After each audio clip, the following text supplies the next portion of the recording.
وهدى ورحمة للمؤمنين.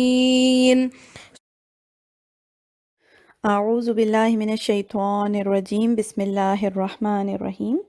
آج ہم پڑھیں گے آیت نمبر 34 پچھلی آیت میں ہم نے پڑھا کچھ پیغمبروں کے نام اللہ تعالیٰ نے مینشن کیے کہ اللہ نے ان کو پیغمبروں کو چنا۔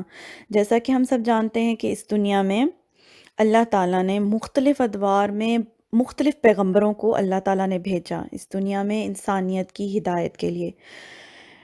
مور اور لیس 1,00,000 سے زائد جو ہے پیغمبر اس دنیا میں بھیجے گئے، اور یہ سب پیغمبر جو ہیں وہ ایک ہی مقصد لے کر اس دنیا میں آئے، اللہ تعالیٰ کے دین کو لوگوں تک پہنچانے کے لیے، لوگوں کو اللہ کے ساتھ جوڑنے کے لیے، رہنمائی کرنے کے لیے اس دنیا میں آئے۔ اللہ تعالیٰ نے کچھ پیغمبروں کا ذکر کیا ہے، جیسے 1,24,000 پیغمبر بتائے جاتے ہیں۔ ان میں سے کچھ کو اللہ تعالیٰ نے رسالت سے نوازا، یعنی کچھ کو رسالت عطا ہوئی، پھر کچھ سے اللہ نے کلام کیا، پھر کچھ پیغمبر جو ہیں تقریباً 5 پیغمبروں کے نام ملتے ہیں قرآن میں، جن کو اللہ تعالیٰ نے اولو العزم پیغمبر بولا ہے۔ تو یہ پیغمبر جو ہیں سب کے سب مختلف خصوصیات کی بنا پر اللہ تعالیٰ نے ان کے درجات جو ہیں ان کو عطا کیے ہیں۔ تو بتانے کا مقصد یہ ہے کہ سب کے سب پیغمبر اللہ تعالیٰ کا دین ہی لوگوں تک پہنچانے کے لیے آتے رہے ہیں۔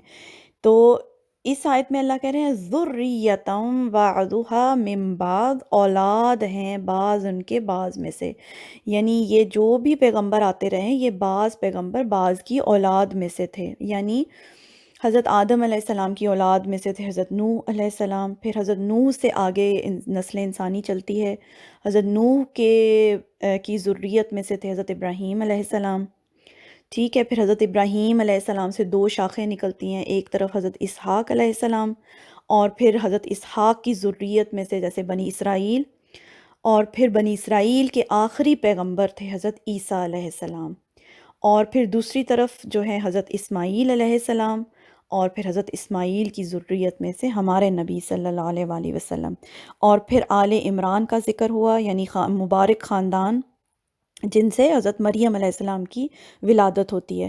تو اللہ یہ کہہ رہے ہیں کہ یہ سب کے سب پیغمبر بعض بعض کی اولاد میں سے تھے۔ واللہ سمیع علیم، اور اللہ سننے والا ہے اور جاننے والا ہے، یعنی اللہ تعالیٰ جن لوگوں کو نبوت یا رسالت عطا کرتے ہیں یہ اللہ کے علم پر مبنی ہے۔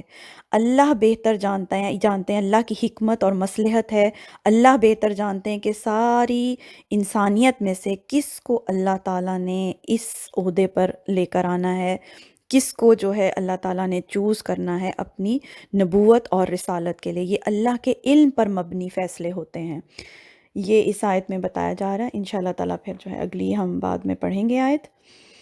سبحانک اللہم و بحمدک، اشہد ان لا الہ الا انت، استغفرک و اتوب الیک۔